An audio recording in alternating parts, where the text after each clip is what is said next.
was from the sort of southeastern United States, and this one is much farther north. But it's unusual for a lot of abyssal species to be very widespread. Co-pilot, do you still have fog lights on? So again, you know, there's all sorts of interesting stuff down here, and I'm always happy that you take a moment to stop, take a and at least record the fact that it was there. And I remember hearing, I think it was Emily who saw it first, so thank you, Emily.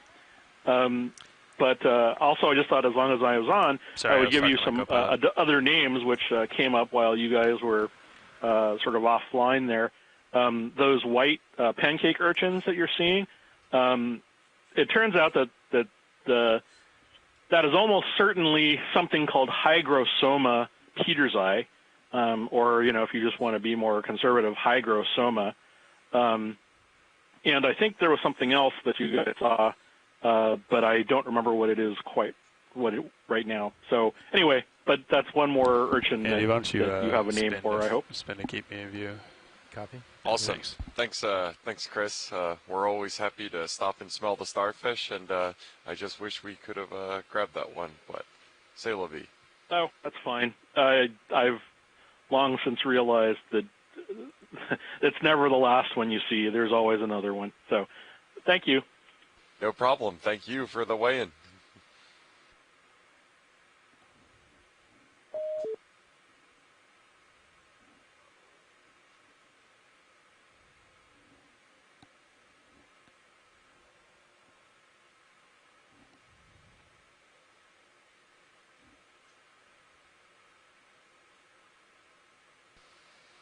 We have a chimera too. Pilot change here for our ROV crew, and then we will continue our ascent up this southeastern ridge arm of Bear Seamount.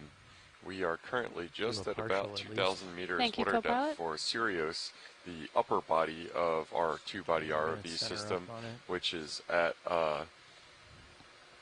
2015 meters. Looks like on the Sirius cam, feed 2, we have something interesting moving through the water column near Deep Discover, but not in view. Oh yeah, that's a really neat fish. Oh yeah, that's a really neat fish. It looks like it might be a chimera.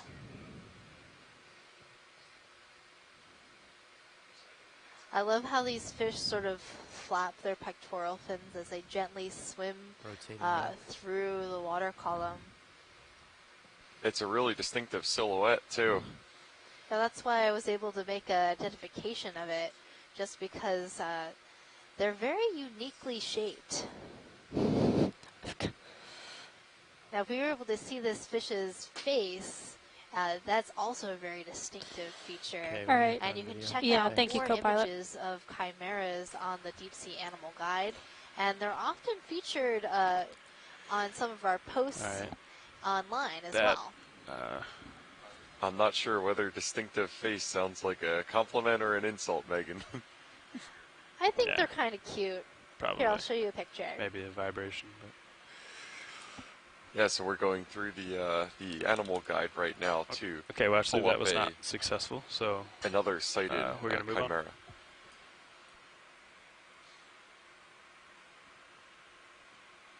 Okay, when you're ready, pilot, I'll swing back around to 300. All right.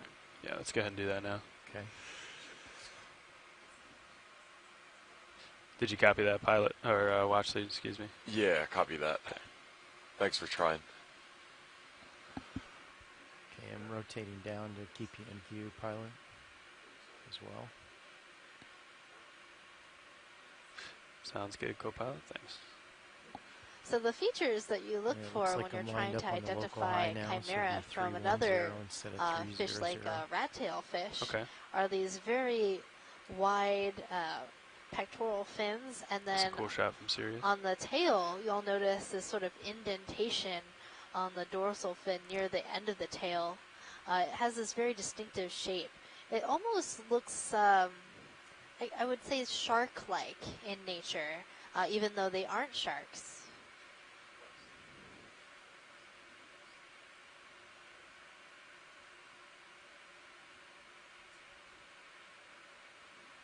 Yeah, definitely either shark or just the general shape of their snoot reminds me of kind of like a dolphin-like orientation. Yeah, and if you zoomed in close to their snoot, as you say, you'll notice these small little pores, and those are sensory pores that the animal can use to learn more about its environment. Okay. Yeah, I mean, we could stick with 300, I guess, and hope it comes back around, you know. I think we'll be okay either way, even if we just went dead west, but I agree with Copilot. I think the local high is 310. Well, yeah, I mean, we just have to get to the ridge. It doesn't have to be the ridge at waypoint 2.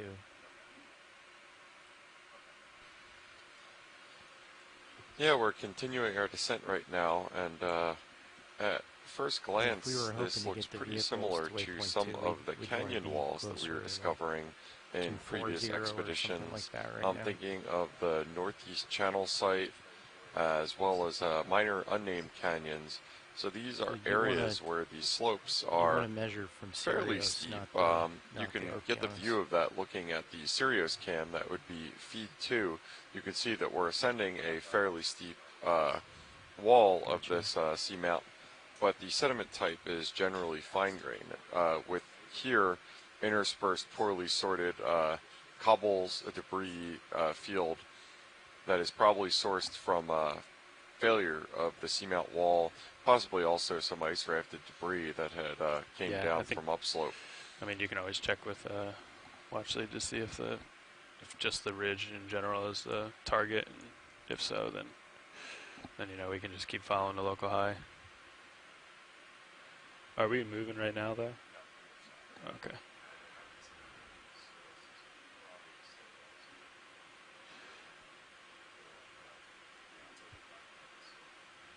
And now the substrate is definitely shifting towards much more poorly sorted debris. But go ahead, Nev.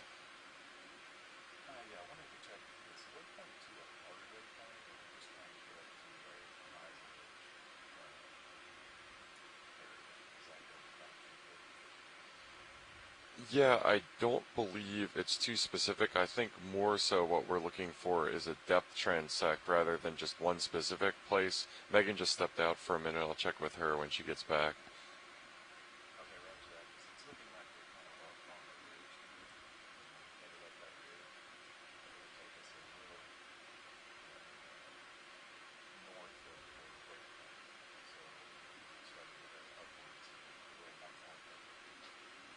Okay, yeah, I think that should be fine on our current track. I'm looking at the HiPAC computer.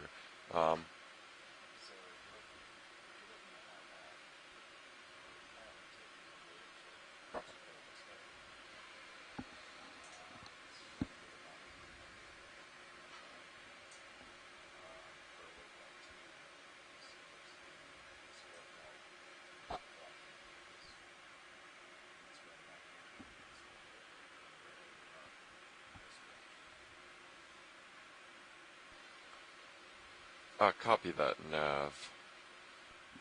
Video, we've got a few minutes here, so I'm just going to come in on this center lower. Copy that.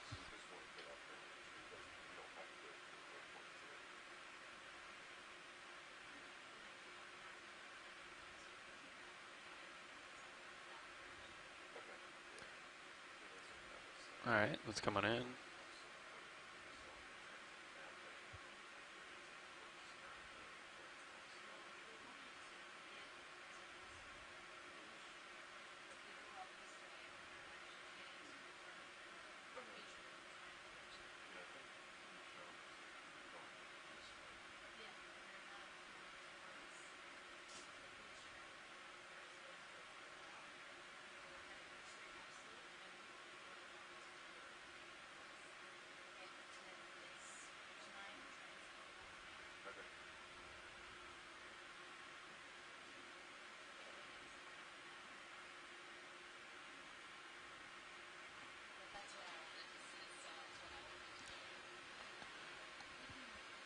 Hi, Nav. This is Watch 2. All right.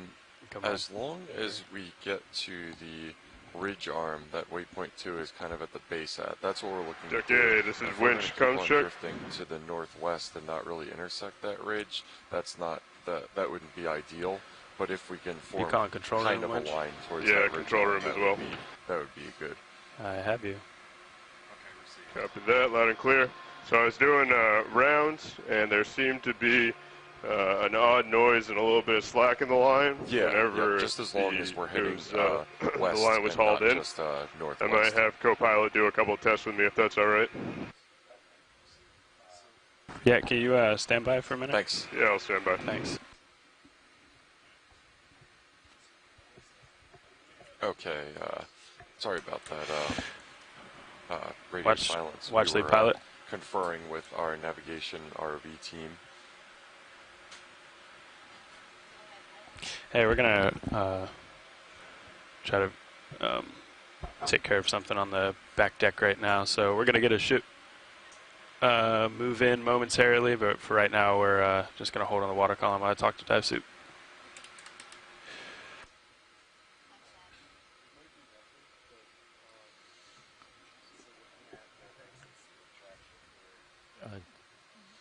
So bear with us for a moment right now. We're going to be hanging in the water column for a minute while our ROV team sees to something, and then we will continue our ascent. We are going to be pausing for a moment. Yep. Okay. Yeah, I was listening to that now. We want to be a little bit careful. We're not going straight up to local high. We want to be careful because, you know, we could drift in to the slope a little bit easier.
Deck A, co-pilot. Go ahead. So I'm standing by. Can move up and down a couple meters, or a meter or so. Copy that. If you could come up a couple meters slowly. All right. Nice and smooth. All right. Hauling in 2 meters slowly.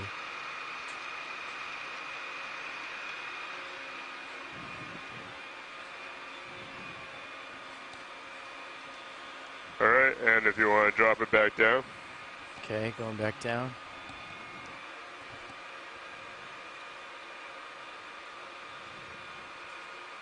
All right, that looks really good. In the past, have you kind of just been jerking it up and down, or have you been pulling the lever nice and smooth when you go to make a change? I've just been adjusting it to get the delta. Copy that. So what you just did now seems to be working fine. It sounds a lot better, and the wire is nice and tight. Okay. And what I saw was a kind of a jerky motion where there was a lot of slack, which almost seemed like it took a second to adjust to the new command. So for a while, if you want to just try and make it as smooth as possible when you do a move, that might help. And I'll just monitor as you guys continue your dive, but you should be all set right now. Copy that, Deck A. Thank you. All right, thanks.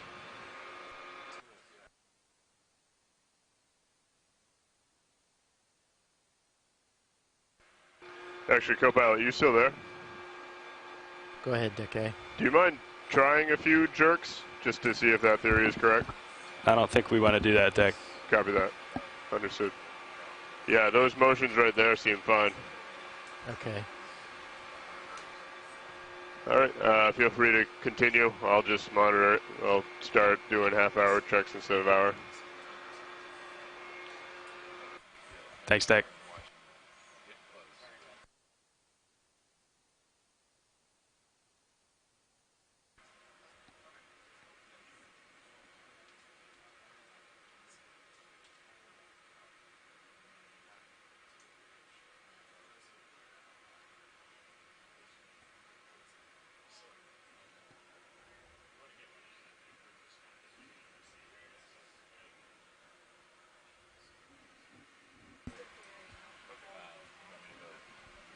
Yeah, yeah.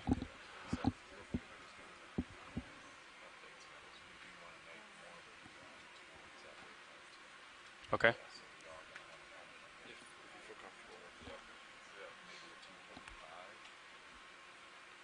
Okay. Let me we'll line up on that now and then see how that looks.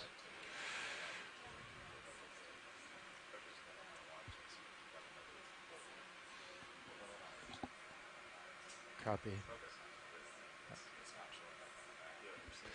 Yeah. So I'm ready to rotate when you are, pilot. Should I start slowly making myself? Yeah. Yeah, so now we're back underway. Apologize for that interlude. We were just sorting out some ROV stuff. Now we are continuing our transit and getting back on station here. And we're really coming into this uniform sediment drape area on the Seamount arm right now. It's really, it's really interesting. It's hard to get this context from a camera's view of the seabed, but we've definitely seen as we've moved across the face of the Seamount, moving along slope instead of upslope, kind of this difference in sediment environment between this, what we're seeing right now, which is uniform, almost exclusively fine-grained sediment of the kind of drape that you would expect of just sediment settling out from the water column, and the cobbles and clasts that look like pieces of the Seamount itself having been moved downslope. And the questions do come to mind. What causes that along slope variant as we're moving along bathymetric contours? And that's the importance of the seabed mapping that we do as part of the Okeanos expedition. The ROV dives that you see live streamed right now are really only half the show. The rest of the time during our night's transits in between sites, we're mapping the seabed with multi-beam sonar, as well as looking below the subsurface with chirp sub-bottom sonar to kind of get a larger scale geological context of the seafloor and what's beneath the seafloor as well. And there are also specific expeditions of the Okeanos that are exclusively for seabed mapping.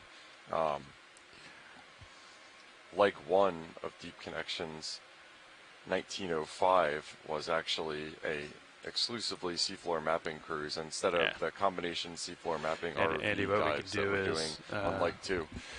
If I come to your starboard a little bit and go uphill, we can have a heading like sort of like this and just translate as long as we just keep an eye on the sonar since we won't be facing the direction of movement, which is kind of awkward for us. But if that works for you, straight to the slope, but we did. So we're gonna like translate instead of and then ended up going a little bit more northwest than what we had intended. So we're actually probably getting more of that.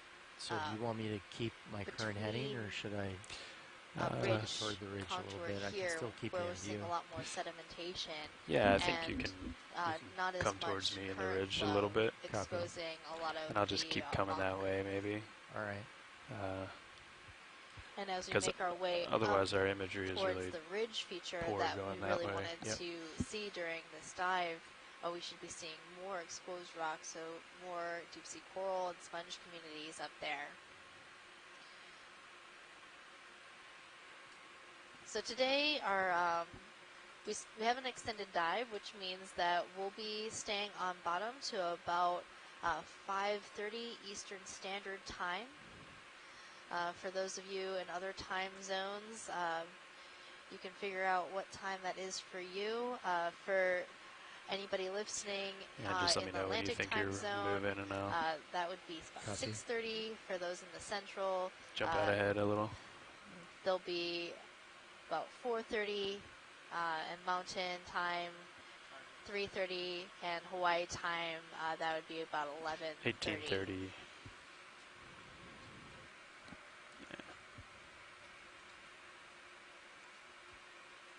Should be on the checklist too. Yeah, I definitely agree with your conjecture that this is sedimented because we're in a relative trough between two bathymetric highs, the ridge arms of the seamount. That would be an area that, even though this whole seamount is raised over the ambient seafloor, which is much deeper than where we're at right now, it's a relative topographic low. So you can kind of think of it as a little trough on a hill. It's still going to accumulate water, or in this case, it's going to accumulate sediment because it's a relatively quiet area for this finer stuff to settle and be sheltered from currents. It's kind of this abstract concept that we talk about a lot in geology that's called accommodation space. And it's a little hard to conceptualize because it just kind of means an area in which sediment can accumulate. Right. So there's not really a strict definition of like the volume that accommodation space occupies, but you can't get sedimentation or deposition of material if there's not the accommodation space for it to fill. So it's kind of a weird little abstract concept that we talk about in a very qualitative way in the geological field that I think we're seeing coming into play here. On the relative high of the ridge arm, there's not accommodation space, so you don't get sedimentation.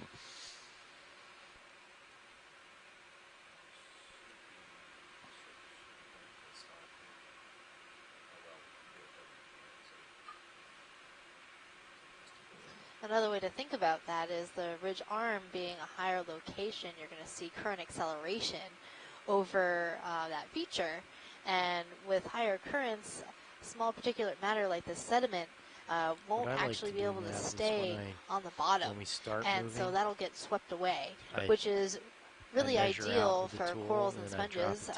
That way they don't get smothered by any sediment passing through the area, and also it keeps the surface, those hard surfaces that these corals and sponges like to colonize, free of sediment. So their larvae are free to settle and start growing in those spaces. But that doesn't mean that we're not seeing a lot of life here on the sediment plane that we're looking at. Within the sediment, there are tons and tons of invertebrates living, all sorts of animals that we can't see right now from our viewpoint. But if we were to land and check out a small area of this sediment, we would definitely see a whole bunch of different kinds of animals. And if you look closely, you can spot some brittle stars, some shrimps, and other animals swimming around in this area. Fish, like those ones that we were seeing in the water column, the halosaurs, are also often found floating over sedimented areas like this, and a lot of fish will use these areas as feeding areas. Yeah, and that only covers the organisms that we can see above the substrate. Obviously, if we were taking some sort of grab sample or box sample or core sample of the seabed, we would find an entirely different and really dense community of infauna or organisms that live within the sediment and among it. And we know those are in really high densities from previous studies that documented these findings.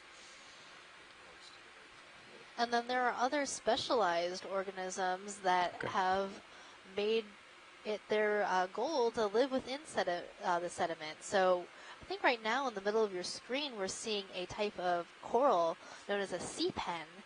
And it's called a sea pen because it has this long peduncle that goes down into the sediment to anchor it there.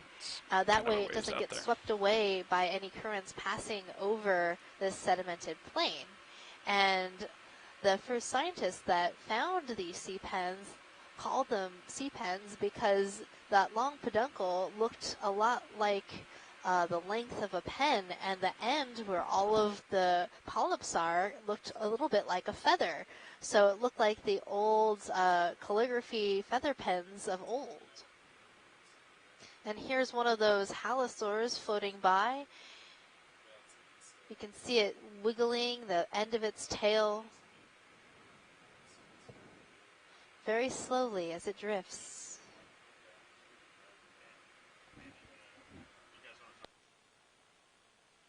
So these fish can actually make their move and swim relatively fast if they wanted to. If we were to startle that fish, it would undulate its tail a lot quicker video, start to come and zoom as fast as it can away. But in general, they like to conserve energy while floating in the water column. So this is a sea pen, and you can see its long stalk is straight down into the sediment. And if we were to pick it up, you would see the peduncle, that long area that looks like a pen in the sediment. Now, Megan, do you think this organism is anchored onto a harder substrate below the sediment mantle, or it just buries down deep enough to give a relatively firm holdfast? This one does not connect to any hard substrate. It lives entirely in soft substrate, and the only thing holding it in is its own anchor, that peduncle that I was talking about. So it's like Sorry, Emily, if you went to the beach with your beach umbrella, sure, go ahead, and you stick it down really far into the sand, and the wind doesn't blow it over, and it's basically like your beach umbrella, sticking a long piece of its skeleton down into the sand to hold it firm, and blowing in the breeze gently with the polyps extended. And do you want to try the headlights there? Sure, let's do it. Okay.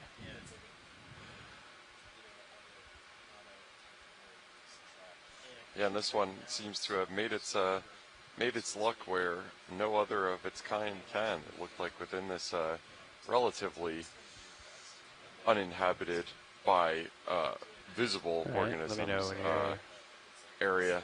That clear video as long as you need. It is I can give it a tilt down for you. Yeah, maybe a tilt. And oftentimes in these types of areas, we can see gardens of sea pens just all across the bottom. And perhaps later in history, if someone were to come back to this location, maybe there would be more sea pens here. We might not know exactly how. Come in, but I think you're clear probably. Yeah, I'm all set. Thank you. This area is colonized, but it's not unusual to see a number of sea pens gathered in a small area. Yeah, I believe it was during our Vizela sponge ground dive that we saw a huge abundance of sea pens of a white color, I believe, but in really, really high density. In this similar substrate, without the cobbles and clasts that are characteristic of the slope, and without the elevation as well, because in that case we were diving at the head of a submarine canyon before we really started to get any gradient or slope. And here as we look across the slope, you can see how steep that slope actually is right now. And that might be another factor that's keeping a lot of sea pens and sponges that also anchor in soft sediment from growing here. It could mean that a lot of this sediment is moving relatively fast down slope. But this is all speculation. Right now, this is the first time anybody has seen this area of this seamount. And we know a little bit about oceanography, about geology, about biology, and the environment down here. But there's a lot left to be learned. And so it might sound like we're super knowledgeable, and I'm not saying we're not knowledgeable, but there's so many questions that I personally have, and I like to think about them as we're doing these dives, because it gets me really excited about the future and about the future of the science that we're going to be doing. I think I'd be okay with that. Yeah, I think so. Yeah, and as you said, Bear Seamount has been explored by ROV dives in the past, primarily on the 30 sounds good. western and northern side of it. The southeastern side that we're exploring right now hasn't been subject to ROV dives yet, And we chose to dive on this ridge arm due to similarity in the bathymetry that we observed between this and the northwestern corner of it, where high densities of those encrusting corals and sponges had been observed before. So it's always a way that scientists kind of target other sites of interest, is just based on similarities. And a lot of times bathymetry or morphology and slope is a first order morphological parameter, are one of the analogs that we use that are predictive for similar environments. So it's one of the first ones that we confer with when we're looking for another example of a geologic or biologic phenomena that we're interested in.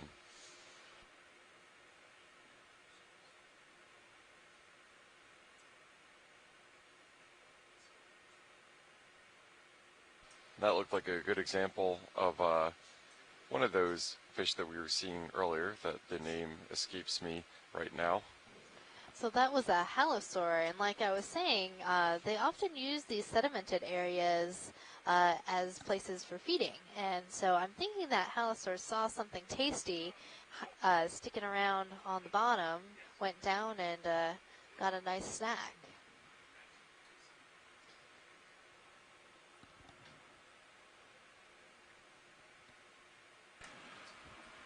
All right, Watchley, we just got another ship move in.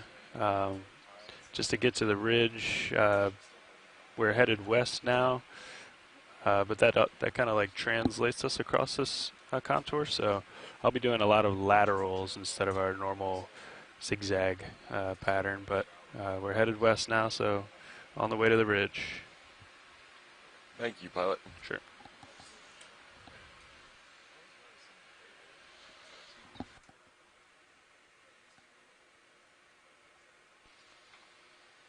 Yeah, so even though we are transiting up this ridge arm slowly but surely, we've had another vessel come into the area that has kind of restricted our normal method of movement, which would be to go directly to the ridge arm and transit straight up it. So we're kind of having to crab our way across instead of making a direct descent. We have to work within the confines. This ocean, unfortunately, is not ours alone, and we have to share it, so.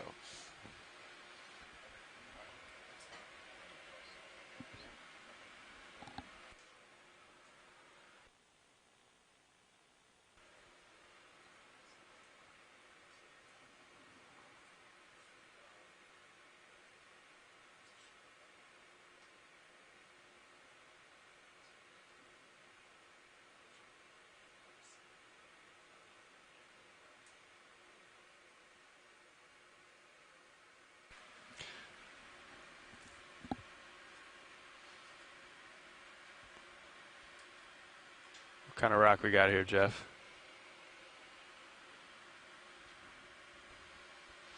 Yeah, maybe we can get a zoom on it and I can blindly speculate. Yeah, let's zoom from here, video.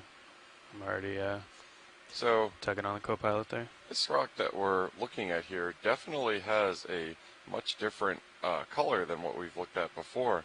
And as Megan said when we first saw it, it appears to be some sort of carbonate, and we can infer that just from its really bright color compared to the igneous stuff that we were seeing earlier. It also looks very porous. And if we were to see, so carbonate at these depths would probably be formed by some sort of coral, I would assume. Yeah, my inference would be this would have probably been deposited when the seamount was closer to the surface. We have to remember the seamount is about 100 million years old, so there's been a huge range of geological environments, geological, paleoclimatic, and biological environments that have traversed since it was originally started to extrude out from the seabed. So that would be my guess.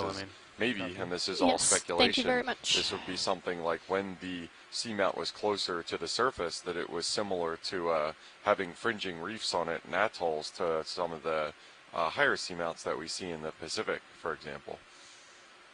And when we look at this rock, you can see the different textures, and if it was made out of coral, you would actually be able to make out some of the texture of the calyces or the skeletal structure of the hard coral that form this rock. And oftentimes you can see the impressions and fossils within this rock. Yeah, and carbonates can be formed from a number of different sources. The commonality between all of them is that they are what are termed... Just going to tilt up video, I think. Autogenic. A little bit more rubble materials, which are formed in place either through biological or chemical precipitation the creature in a cave like a sedimentary rock, which is moved to its location and forms from the accumulation of material on top of it.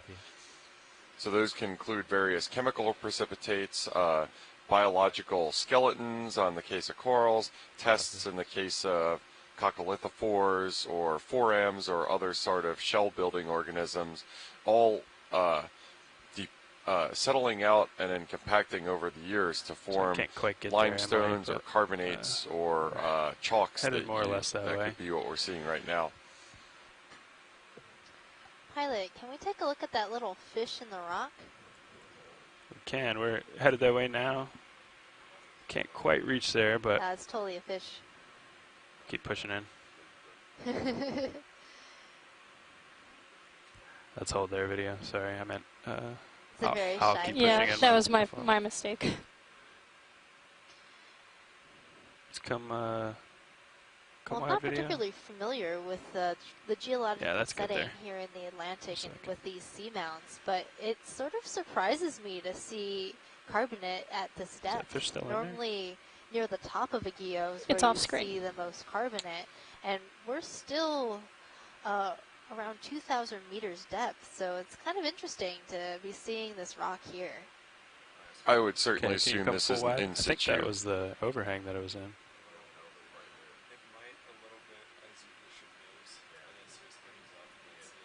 Yeah, it was right underneath that overhang, but I think it might have moved out and to the left of us. Okay. Do you want to give it one zoom in there just to see?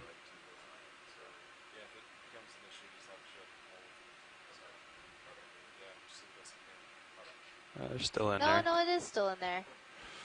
I'm not sure if we're going to be able to see that guy. Much better than that. Yeah, someone is exceedingly shy in there. I thought it was that halosaur that went to the left, but it definitely is. Something is still in there. I can see some barbels extending out from the side. We're not going to be able to get too much closer. Hard for me to ID it as a geologist, obviously. Oh, that's another look at its face. Close to the wall on my starboard side, but I'm watching the sonar. Okay. Tether's good. Roger. So this little fish that's hanging out in the hole, I believe it's a type of cusk eel. It's hard to say what kind it is. You know, we can only see the bottom part of its chin and maybe a little bit of its eye. But cusk eels are another type of fish that has a eel-like body form with a long tapering tail. How's that move doing? They're a little bit thicker bodied than the rat-tail fish. And the family they belong to is Ophidiidae. Yeah, and that one has made itself a very secure home down in this, what we presume is carbonate material, hiding from deep discover, and it's bright lights and very large size, as any sensible species that could be preyed upon would do. Sure. Oh, if you want to hold it, that's fine.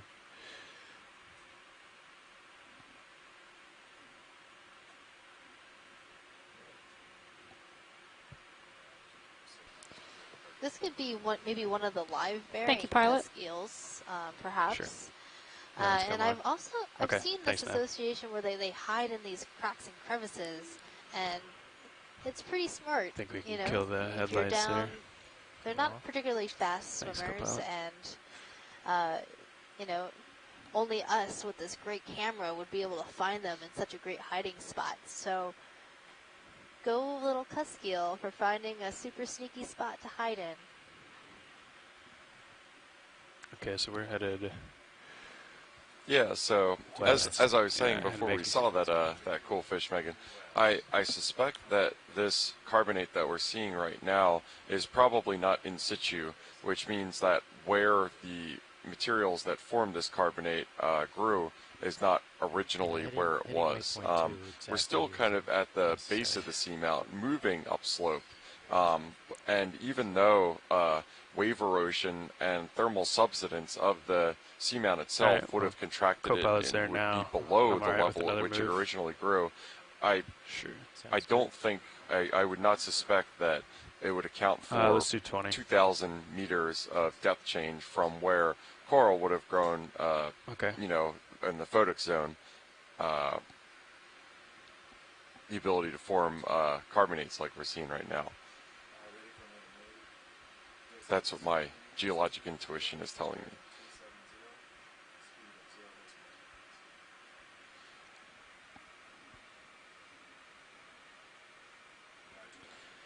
Video pilot. Go ahead, pilot. Hey, on the starboard robo, could you zoom in a little on the shiv, maybe? Stand by.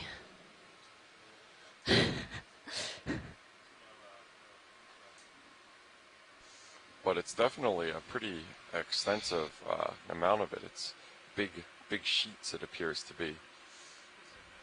Yeah, I agree. I mean, this looks, I would have thought it's more of a bedrock that was in place, but looking across the way, that looks like basalt. So you might be right that it was a sheet that came down from further up high. We can leave it for now. I would expect that this seamount, because it's a flat top geo, would be totally encrusted at the top with carbonate from shallow water coral reefs. And that part of that coral reef has subsided with the seamount as it sank lower underneath the ocean. This is a really interesting thing that we're seeing right now geologically. This looks like a big pile, obviously, for lack of better terms. But what I'm really keen and interested in looking at is, if you can see, it looks like there are bigger pieces at the bottom, and it kind of grades up into finer pieces at the top. And what that might be evidence for is something called a debris flow.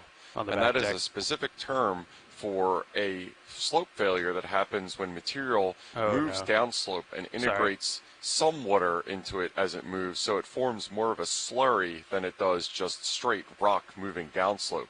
The net effect of that is what ends up happening is that it does create some sort of sorting when it falls, where these big pieces that you're seeing right now at the bottom end up sorting out of suspension first and falling, and then because those higher pieces are entrained within water, they don't settle as quickly as the lower stuff, and you get grading or a variable rate of deposition between the larger pieces and the smaller pieces. So it looked to me like that's why you see the smaller pieces up top and the larger ones below, is it was kind of hydrologically sorted out as it went downslope. It's really interesting to see. But Jeff, would your story change if I told you everything we were looking at was biological in nature and very soft and very light? Because all those black pieces and all that brown stuff is egg casings and dead sponge. Totally changes everything. Wow, that's a big pile of biology. Oh. Yes, it is. It's definitely a lot of biology. So those black egg casings are from sharks, actually. And interspersed all that brown stuff is all dead sponge. And it makes sense to me when I first saw it. I was like, that's a big pile of biology. And then I was like, is Jeff thinking those are rocks? This biology ruins all my geology, Megan. Oh, it doesn't ruin geology. It just makes it harder. How are we looking, co-pilot? Looking good. But it is really interesting to think of all this really light and fluffy stuff accumulating here as well. That seems to indicate some sort of haven from the currents. We've got tether. Okay. Yeah, especially like the amount of egg casings that we're seeing. Here, I'll tilt down a little bit more. Yeah, I don't think I've ever seen We've only got a little bit longer here video, so if you want to take something in this sort of particular, relative low point within a Yeah, I'll get a wide just to see the amount of stuff we're looking at. Okay, and I'll hit it. It looks like a submarine trash pile, but it's all biological. And there are some living biological things in there too. You're seeing some glass sponges hiding out in the crevices between some of the dead sponges, and there's some dema sponges, those big globy ones interspersed throughout there. And what I really want to take a look at is there's this crazy white spiky sponge right in the upper left-hand corner. I should also note... Well, actually, we don't have a ton of time here. Where was that? Oh, up here? Yeah, it's that big white one. Yeah, gotcha. Headed for that now. I should also note that we also saw in Where's Waldo style our Venus flytrap anemone, which we have to see at least one per dive, and it was hanging out on top of that pile.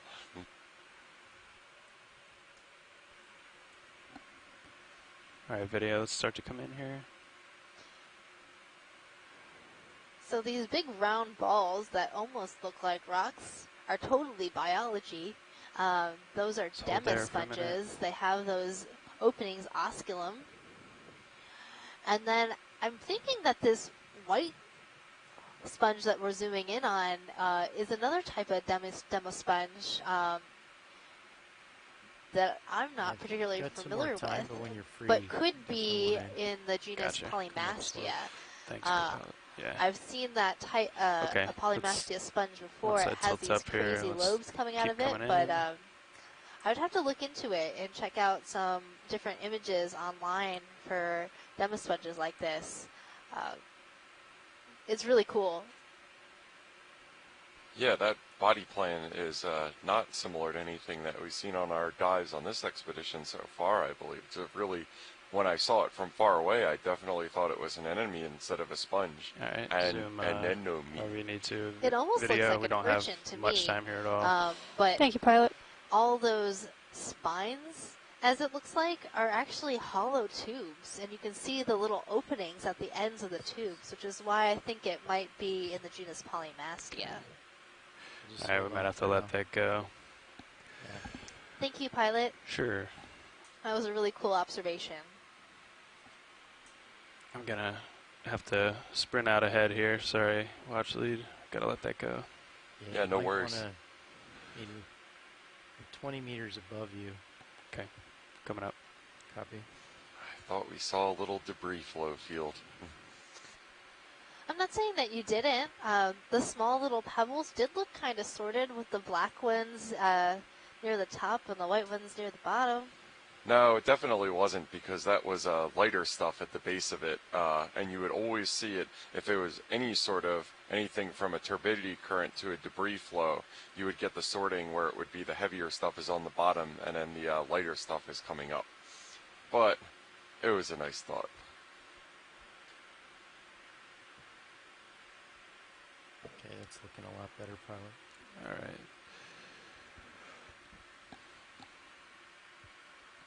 Still looking straight down. I'm going to rotate up a little bit.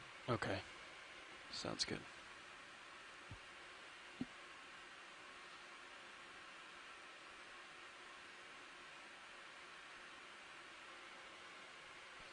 Another thing to keep in mind when we were talking about whether that carbonate material was in situ or whether it was moved after it formed is seamounts and islands, volcanic islands, are one of the most active geologic areas in the world in terms of seabed instability and slope failure.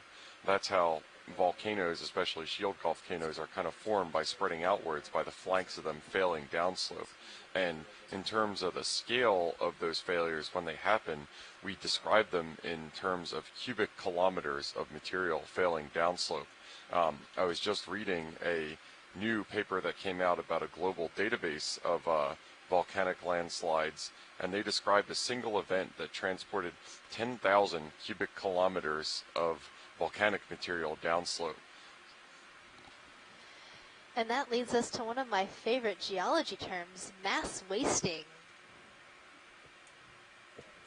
That's right, yeah, mass wasting. It's a nice catch-all term for really just any sort of material failing downslope under gravitational influence.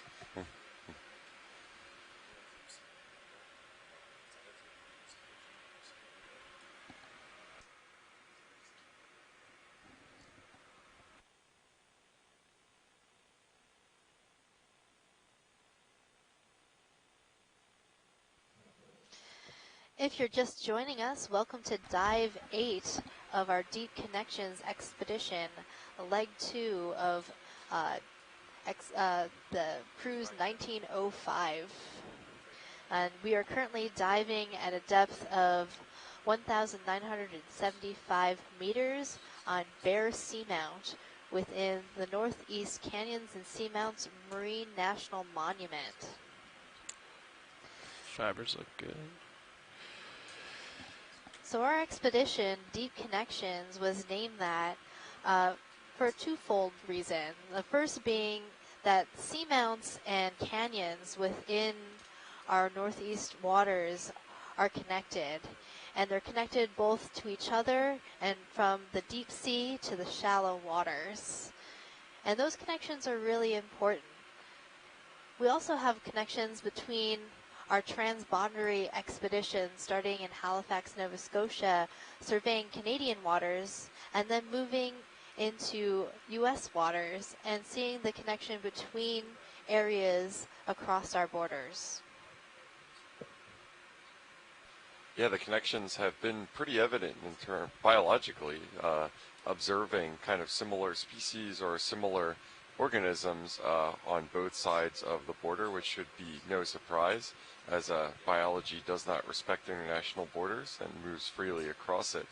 And so doing science in this way, when we're looking at areas and there's an abrupt artificial line in the surveys, in the assemblages observed, in the databases, and the only reason that line exists is because they cross international boundaries. It's nice to be able to transgress that and do these sort of things in more of a natural way, which is grouping phenomena by their biological and geological differences instead.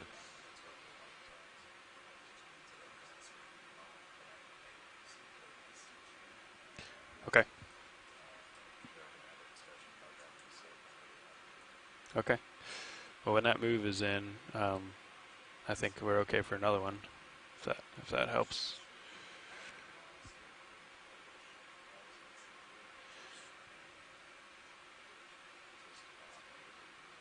Okay.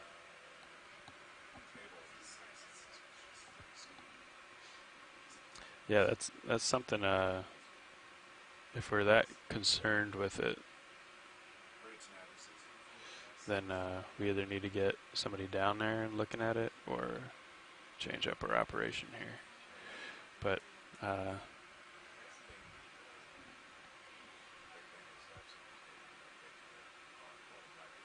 okay.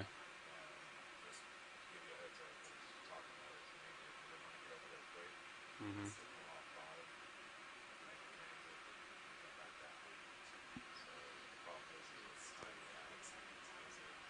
Mm-hmm. Right. Okay. Well, in the meantime, I think we could get another one in. If co-pilot's good with that, I am. Co-pilot's good. Yeah.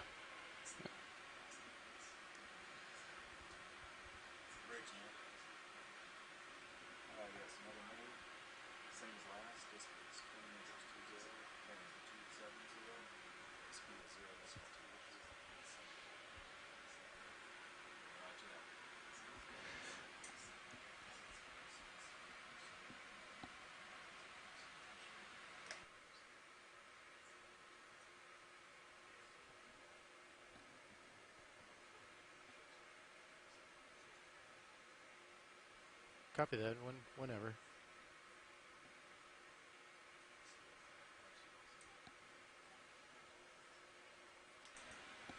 You want to do a quick zoom here video? See what we're looking at? Yeah, let's do it.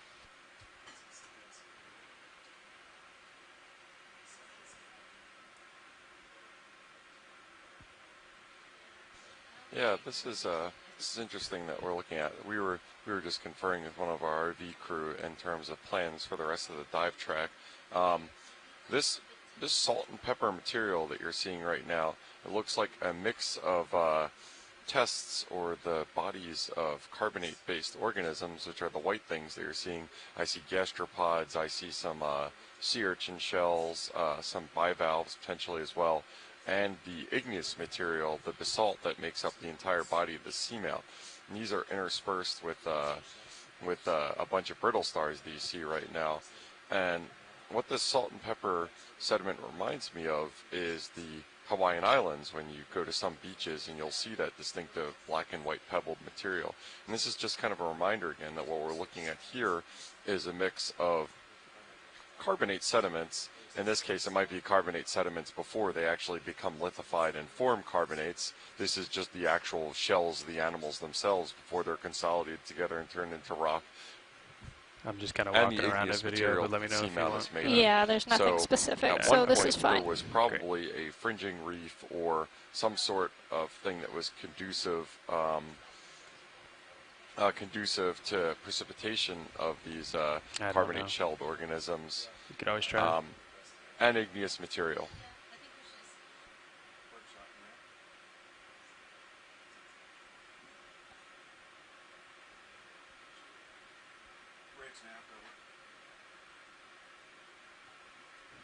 Video's clear. I see a tiny urchin test in there with all those little rocks.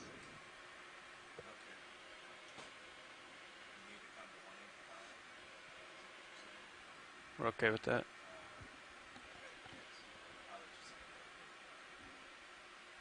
Yeah, this field of what we'd probably call hash, which is a mix of gravel and pebbles and some of the shells that you were seeing, is definitely oriented preferentially along the slope. Can we get lasers of one of the shark egg cases? When we were transiting across this region, you see this, what looks like carbonate to the right.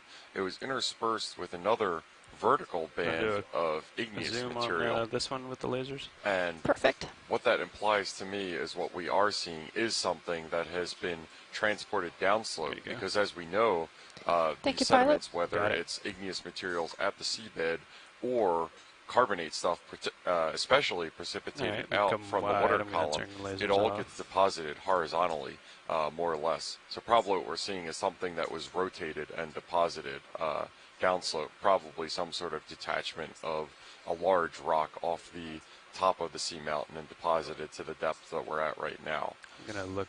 You might see some igneous material in a natural vertical position if it was a dike or an injection of volcanic material upwards, but you wouldn't see that same thing with carbonate materials. So that's the context clues that tell me that that's one large block that kind of fell on its side to its current position. Dikes is also another one of my favorite geology terms. They're really cool. They form some of the coolest geologic features that people like to look at, and typically they are a lot harder than the material that they inject into, so the material gets eroded away and you get really distinctive looking features such as Devil's Tower you may have heard of, or the steps in Ireland, giant steps, right? And all of those are various dike complexes that were injected into sedimentary rock. Sedimentary rock eroded away, and what you're left with is something like a sand casting when the sand is removed, and you have your hard core in the middle. And that even applies to dikes within basalt, and that's because the injected lava cools at a much slower rate, which allows it to become harder than lava that cools a lot quicker. I don't know, Megan. It sounds like a future as an igneous petrologist could be on the horizon. Well, perhaps. I do find it pretty interesting. We do know that our echinoderm expert, Chris Ma, started out as a geologist. So, on these really interesting step features within this terrain, we're seeing a bunch of different kinds of sponges. We're seeing some euplectellid vase sponges. Those are those dictyolus sponges. that have the shrimps living inside them. We're seeing some black corals, the Bathypathes corals. Those are those corals that look like feathers.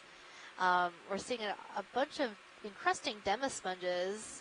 Those are those translucent areas over the rocks. And then I